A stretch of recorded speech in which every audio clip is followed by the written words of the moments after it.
I don't need to change the world overnight. I'm going to change the world over the next 50 years. तर मी recently एक reel share केलेली 0 to 1 त्यामध्ये सांगितलेलं की exponential growth कशी होती. तर आता तुम्ही ज्यांना ऐकत होतात ते जेन्सेन ह्युआंग आहेत, फाउंडर ऑफ एनव्हिडिया. एनव्हिडिया ही एक अमेरिकन कंपनी, ते GPU तयार करतात, ग्राफिक प्रोसेसिंग युनिट. तर अगोदर काय हे GPU गेमिंग लॅपटॉपमध्ये वगैरे यूज व्हायचे, पण आता सध्या जे मोठमोठे AI मॉडेल आहेत त्यांना डाटा फीड करण्यासाठी किंवा त्यांना ट्रेन करण्यासाठी हे GPU यूज होतात. तर या कंपनीच्या बाबतीत पण असंच काहीतरी घडलेलं आहे, एकदम एक्सपोनेन्शियल ग्रोथ झालेली. कंपनी पहिल्यांदा म्हणजे स्टार्ट केली ती 1993 मध्ये. तेव्हापासून तर आतापर्यंत म्हणजे 2020 कंपनीचं मार्केट कॅप होतं 153 बिलियन. मार्केट कॅप म्हणजे कंपनीची मार्केटमधली व्हॅल्यू.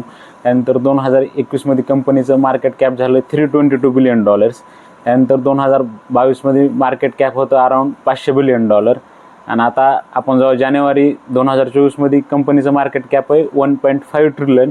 आणि सध्या काय मे चालू ना, सध्या मार्केट कॅप कंपनीचं 2.5 ट्रिलियन.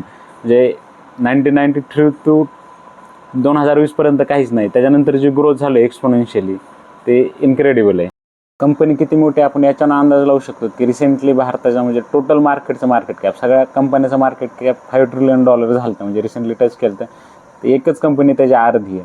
आणि अमेरिकेतल्या ज्या 2 मोठ्या कंपन्या आहेत ॲमेझॉन आणि टेस्ला, त्या दोन्ही ॲड केलं तरी एवढं मार्केट कॅप होत नाही त्यांचं.